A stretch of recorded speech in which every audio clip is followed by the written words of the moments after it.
आज जो हम लोग डिस्कस करेंगे वो नेटवर्क एनालिसिस जो कि ऑपरेशन रिसर्च के 4th यूनिट में है। 4th यूनिट में एक असाइनमेंट प्रॉब्लम टॉपिक था और दूसरा हमारा नेटवर्क एनालिसिस, जिसके अंतर्गत सीपीएम और पर्ट, इसकी फुल फॉर्म आप जानते हैं, क्रिटिकल पाथ मेथड, और PERT program evaluation review technique.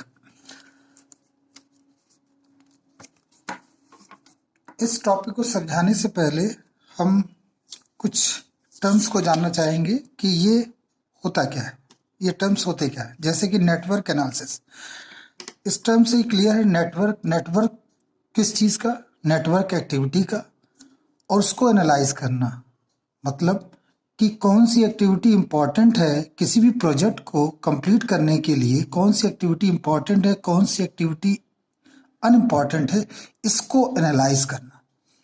Scientifically इसको एनालाइज करने के दो तरीके हैं, एक है सीपीएम और दूसरा है पर्ट। तो इसकी डेफिनेशन को यहाँ समझते हैं। Network analysis is a technique of examining the project. Project को एग्जामिन करने की ये टेक्निक है। प्रोजेक्ट क्या है आगे हम लोग डिस्कस करेंगे। It is use for planning and scheduling large project. ये किस नेटवर्क एनालिसिस किस चीज में काम आता है? प्लानिंग करने में और शेड्यूल करने में। शेड्यूल करने का मतलब which activity comes and where it should be placed. मतलब activities are two types, predecessor and successor. कौन सी एक्टिविटी किसको लीड करेगी? क्या ये एक्टिविटी पैरेलल में होंगी, क्या ये एक्टिविटी सिक्वेंशियल ऑर्डर में होंगी? इन सब को एनालाइज करना, प्लानिंग करना, उनकी शेड्यूलिंग करना। लार्ज प्रोजेक्ट, कौन से प्रोजेक्ट? लार्ज जैसे कंस्ट्रक्शन का, हाईवेज प्रिपेयर हो रहे हैं, या मेट्रो का बनाने की प्लानिंग की जा रही है, उससे रिलेटेड। मेंटेनेंस, फैब्रिकेशन, कोई बहुत बड़ी बिल्डिंग है और उसमें हमें फैब्रिकेटेड वर्क करना है, etcetera. This technique is use to identify trouble spot. Trouble spot मतलब वो चीजें जिससे आपका इंटायर प्रोजेक्ट अफेक्टेड होता है, क्योंकि अगर प्रोजेक्ट अफेक्टेड होगा तो यकीनन it is affected by cost and time. Cost increases when time increases. तो completion of project in a fixed time is a challenge to the organisation as well as project manager. Determine a critical factor which affect the entire project. तो network analysis एक तरह के जो बड़े बड़े project होते हैं उनको, उनकी प्लानिंग को समझना और उनके शेड्यूल को डिफाइन करना, इससे रिलेटेड। अब इस नेटवर्क एनालिसिस में हमें दो टेक्निक्स पढ़नी है, एक सीपीएम और एक पर्ट। तो यहाँ देखिए उसकी फुल फॉर्म देखिए, क्रिटिकल पाथ मेथड। क्रिटिकल का मतलब जो कठिन हो, या we can say there are two types of activities, critical and non critical activities. Critical activities वो एक्टिविटीज होती हैं, CRITICL, क्रिटिकल एक्टिविटीज, और second is non critical activities. पहले इस टर्म को क्लियर। क्रिटिकल एक्टिविटीज वो होती हैं which can not be delay, जिनको हम डिले नहीं कर सकते हैं, मतलब you have to complete it in definite time interval. And non critical activities वो होती हैं जिन्हें हम डिले कर देते हैं, कर सकते हैं, लेकिन उससे एंटायर प्रोजेक्ट का ड्यूरेशन अफेक्टेड नहीं होता है। इसे हम एग्जाम्पल के माध्यम से समझेंगे, लेकिन अभी के लिए जान लेते। क्रिटिकल एक्टिविटीज वो एक्टिविटीज होती हैं जिनको आप डिले नहीं कर सकते, और नॉन क्रिटिकल एक्टिविटीज वो एक्टिविटीज होती हैं जिन्हें आप डिले कर सकते हैं, लेकिन ये किसी भी प्रकार से एंटायर प्रोजेक्ट के ड्यूरेशन को अफेक्ट नहीं करती। नाउ सम इंपॉर्टेंट टर्म्स हैं, कुछ जानेंगे। जैसे प्रोजेक्ट क्या है? तो project it involves combination of inter related activities. Inter related activities आप अभी देखिए, अभी न्यूमेरिकल हम एक डिस्कस करेंगे, उसमें आप देखेंगे there are so many activities and how they को related, how they inter related. When all activities are completed we complete our project. So project means combination of interrelated activities which must be completed in certain order. एक निश्चित order में होना चाहिए। Work involves in a project are divided in 3 phase. जो भी work होता है, जो भी एक्टिविटी होती है प्रोजेक्ट में, उसके 3 फेज होते हैं। पहला प्लानिंग, दूसरा शेड्यूलिंग, थर्ड कंट्रोलिंग। तो प्लानिंग में क्या है? Divide the project in distinct activities. Planning आप जानते हैं जैसे कि हाइपोथेटिकल प्रोसेस होता है, it is done before start any activity. तो divide the project into distinct activities. पूरा प्रोजेक्ट है वो कई एक्टिविटीज में डिवाइडेड है। जैसे मेट्रो प्रोजेक्ट। अब मेट्रो प्रोजेक्ट बहुत बड़ा प्रोजेक्ट है और उसमें हम उस बहुत सी एक्टिविटीज इन्वॉल्व हैं, लाइक इलेक्ट्रिफिकेशन का, जैसे, या दूसरा पटरियों को बिछाने का, पिलर को प्रिपेयर करने का। ये बहुत सी एक्टिविटीज हैं। तो हम पूरे इंटायर प्रोजेक्ट को डिफरेंट एक्टिविटीज में डिवाइड कर देते हैं। Estimation time required for each activity. Her activities का टाइम क्या है वो डिफाइन किया जाता है, एस्टिमेट किया जाता है। Establishing precedence relationship among activities. और ये डिसाइड किया जाता है कि फर्स्ट एक्टिविटी खत्म होगी उसके बाद कौन सी एक्टिविटीज होनी चाहिए। क्यों? Because the activities are 2 types.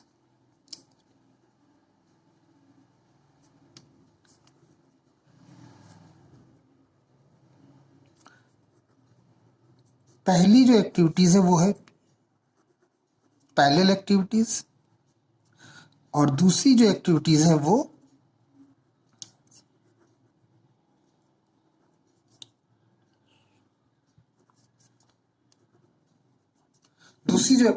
Sequential activities है। पैरेलल एक्टिविटीज जो पैरेलल फॉर्म में चलती हैं, 2 एक्टिविटीज साथ साथ की जा सकती हैं।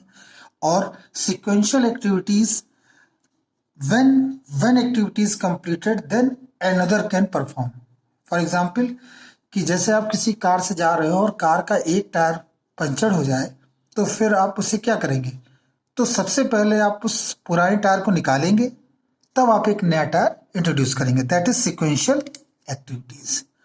पैरेलल एक्टिविटीज में हम एक साथ कई काम करते हैं, जैसे पटरियां बिछाई जा रही हैं, उसके साथ साथ हम इलेक्ट्रिफिकेशन का भी काम कर रहे हैं। तो ये दोनों एक्टिविटीज कैसी होंगी? Parallel activities. लेकिन सिक्वेंशियल एक्टिविटीज पहले पिलर प्रिपेयर किए जाएंगे, उसके बाद हम जब पिलर प्रिपेयर हो जाएंगे उसके बाद हम पटरियों का काम करेंगे, फिर उसके साथ साथ दूसरे काम को परफॉर्म किया जाएगा। तो बहुत जो एक्टिविटीज होती हैं जनरली उनको हम पैरेलल और सिक्वेंशियल फॉर्म में रखते हैं। एस्टेब्लिशिंग ये हो गया। Construction of arrows diagram network. अभी हम लोग एरो डायग्राम नेटवर्क को समझेंगे। फिर scheduling, determine the start and and time of each and every activity. Her activity का एक स्टार्टिंग टाइम होता है और एक एंड टाइम होता है। जैसे आप एग्जाम में पेपर देने चाहते हैं तो एक स्टार्टिंग टाइम होता है, जैसे 12 बजे आपका पेपर स्टार्ट हुआ, 3 बजे आपका खत्म। तो 12 बजे का जो समय है वो कहलाएगा इवेंट, और 3 बजे खत्म हुआ वो कहलाएगा इवेंट। 12 से 3 के बीच में जो ड्यूरेशन हुआ उसे हम एक्टिविटी बोलेंगे। तो we make a diagram, it involves we make a diagram, it involves 2 circle. This circle is known as node or this circle is known as node or event, and when we join them, this arrow is known as activity. So activity require an arrow and event require a circle. तो circle से event define होता है और arrow से activity define होती है। तो जब 2 इवेंट हम लेंगे तो उनको आपस में एरो के माध्यम से ही हम उन्हें डिफाइन कर पाएंगे। एरो के माध्यम से उन्हें डिफाइन। तो arrow represent activities and circle represent event. Controlling, use the arrow diagram and time chart for continuous monitoring and evaluating progress report. Controlling आप जानते हैं मैनेजमेंट का टर्म है जिसमें हम ये डिफाइन करते हैं कि everything is going on according to planning or not. We also check the quality of a project. Network क्या है? Network collection of activities and event to represent the project operation is known as network. Network में activities होंगी और event होंगे, मतलब circles होंगे और arrows होंगे। इनका जो कॉम्बिनेशन है वो एक नेटवर्क डायग्राम कहलाएगा। क्वेश्चन जो होता है वो नेटवर्क डायग्राम पर बेस होता है। इवेंट दिखाए, a point which represent either starting or termination of the activity is called an event. It is also known as node. तो यहाँ देखिए मैंने आपको बताया ये है नोड और ये है activities. Two node can be join with help of activities. Activities क्या होती है? एक्टिविटीज एनी टास्क हो सकता है, piece of work which consume money, time, man power is called an activity. तो एक्टिविटी हमेशा टाइम को लेती है, मनी को लेती है और मैन पावर को लेती है, उसे हम एक्टिविटी बोलते हैं। Without consuming money, time, man power activities can not be done. Basically it connect to event. मैंने अभी आपको बताया कि ये दो इवेंट को कनेक्ट करते हैं इवेंट। जैसे 12 बजे पेपर आपका खत्म हुआ, 12 बजे पेपर आपका स्टार्ट हुआ और 3 बजे पेपर वो खत्म हुआ, तो उस ड्यूरेशन, उस के बीच में जो आपने एक्टिविटी को परफॉर्म किया वो कंप्लीट किया जा सकता है इस एरो के माध्यम से। तो this is 12 and this is 3 PM. This is the event. Event don't require any time or any money or manpower. Activity require. Predecessor activity. Predecessor नाम से लग रहा है pre माने जो पहले हो। Activity which should be completed before any activity is known as predecessor activities. Successor जो उसके बाद हो। Any activity which start immediately after an activity. एक एक्टिविटी के बाद जब तुरंत दूसरी एक्टिविटी स्टार्ट हुई तो उसे हम बोलते हैं प्रीडिसेसर, वो सक्सेसर एक्टिविटी। जैसे एग्जाम में पेपर, आप पहले कोई भी क्वेश्चन सेलेक्ट करते हैं, उसको आप कर लेते हैं, उसके बाद दूसरा क्वेश्चन स्टार्ट करते हैं। तो जो सेकंड एक्टिविटी आपने स्टार्ट की उसे हम बोलेंगे सक्सेसर एक्टिविटी। क्यों? क्योंकि it start after any activities completed, immediately any activities completed. Dummy activity. Dummy activity वो होती है जो उसमें किसी भी तरह का ना तो not consume any resource and time as called dummy activity. Dummy जो कि जिसमें ना तो किसी तरह का टाइम इन्वॉल्व होगा, ना ही किसी तरह का कोई resources in terms of money and man power. इस चार्ट में हमने ये दिखाने की कोशिश की है कि डमी एक्टिविटी को कैसे रिप्रेजेंट। तो डमी एक्टिविटी को ये डॉटेड लाइन के जरिए रिप्रेजेंट किया जाता है। अभी हम लोग इसे डायग्राम में समझेंगे। अगर देखिए, complete activity is represented by arrow, but dummy activity is represented by dotted line. Loop का मतलब होता है सर्किल। अगर कोई एक्टिविटी इस तरह से चले कि वो एक साइक्लिक ऑर्डर में हो जाए, back to the start position, वो फिर से अपनी पूर्वत अवस्था में आ जाए, पहली वाली पोजीशन में आ जाए, तो उसे हम नाम देंगे there is a loop. But loop terms को जाना जरूरी है, लेकिन ये हमारे न्यूमेरिकल में नहीं आएगा। अब यहाँ तक कंस्ट्रक्शन ऑफ नेटवर्क डायग्राम। तो सबसे पहला जो क्वेश्चन बनता है वो हमारा नेटवर्क डायग्राम का ही बनता है कि आप नेटवर्क डायग्राम बनाएं। तो उसके कुछ रूल्स हैं। जैसे network diagram should be clearly understandable, मतलब नीट एंड क्लीन बनना चाहिए। Second, every activity should and with an event. जो भी एक्टिविटी आप स्टार्ट करें वो स्टार्ट हो एक इवेंट से और एंड भी हो एक इवेंट से। Each activity should be represented by one arrow. देखिए जैसे यहाँ लिखा हुआ है वन एरो। वन एरो के जरिए एक्टिविटी को रिप्रेजेंट करते हैं और इसके जरिए हम इवेंट को रिप्रेजेंट करते हैं। Event name should be unique, मतलब इनका नाम रखा जाता है। इनको हम 1 2 डिफाइन करेंगे। अभी जब हम ये न्यूमेरिकल सॉल्व करेंगे तो आपको ये क्लियर हो जाएगा कि कैसे सर्किल को बनाना है, कैसे एरो को बनाना है, सर्किल में कैसे नाम देने हैं, वो सारी चीजें। Dummy activity should be avoided. इस तरह की एक्टिविटी को हमें अवॉइड करना चाहिए जहां तक हो सके। No two activities have same starting and end node. 7, every node must have at least one activity. जब भी कभी नोड होगा तो वहां से कम एक एक्टिविटी जनरेट होनी चाहिए। तो these are the rules. Simply मैं आपको ये कहूँगा कि अगर आप इस क्वेश्चन को सॉल्व करते हैं, जैसे मैं बताता हूँ वैसे करते हैं, तो आपको ये कंस्ट्रक्शन ऑफ नेटवर्क डायग्राम को समझने की जरूरत नहीं पड़ेगी। आप बड़ी आसानी से एक नेटवर्क डायग्राम बना सकते हैं एक प्रोजेक्ट का मीन्स इंटर रिलेटेड एक्टिविटीज। आइए वो नेटवर्क डायग्राम कैसे बनेगा इसको समझते हैं। तो एक क्वेश्चन हमारे पास है। इस क्वेश्चन में देखिए लिखा हुआ है, इस क्वेश्चन में लिखा हुआ है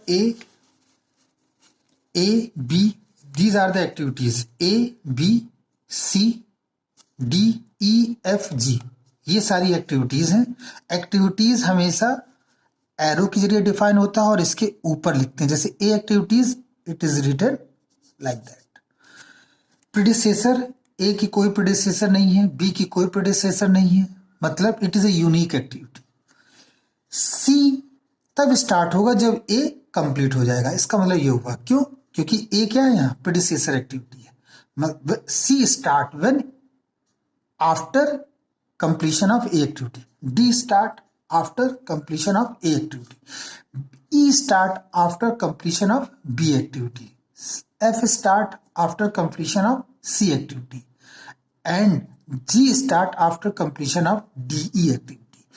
तो ये भी एक्टिविटीज हैं और ये भी एक्टिविटीज हैं, लेकिन ये एक्टिविटी सक्सेसर है और ये एक्टिविटी प्रीडिसेसर है। तो इसको समझना इस प्रकार होता है कि सी तभी एक्टिविटी स्टार्ट हुई जब ए कंप्लीट हो जाए। तो आइए कैसे इसका डायग्राम बनाते हैं इसको समझते हैं। तो देखिए सबसे पहले हम एक सर्किल बनाएंगे, सर्किल हमने प्रिपेयर किया और एक एरो, और इसके ऊपर लिखेंगे ए एक्टिविटी। क्यों? क्योंकि इसका कोई प्रीडिसेसर नहीं है। फिर चूंकि यहां भी ये डॉटेड लाइन है, इसका मतलब ये हुआ कि बी एक्टिविटी का भी कोई प्रीडिसेसर नहीं है, तो वो हम यहां पर इस तरह से बना देंगे, ये बी एक्टिविटी होगी। इनकी लेंथ डजंट मैटर, तो मेरा सजेशन ये होगा कि पहले आप एक रफ डायग्राम बनाएं और उसके बाद आप फेयर डायग्राम बनाएं। Now see activity start after completion of A activity, A activity के खत्म होने के बाद सी एक्टिविटी स्टार्ट होती है। तो ए एक्टिविटी यहाँ खत्म हो गई, उसके बाद कौन सी एक्टिविटी स्टार्ट होगी? सी एक्टिविटी। तो ये हमने सी एक्टिविटी लिख दी। ए एक्टिविटी के खत्म होने के बाद डी एक्टिविटी स्टार्ट होगी, it is also should be consider.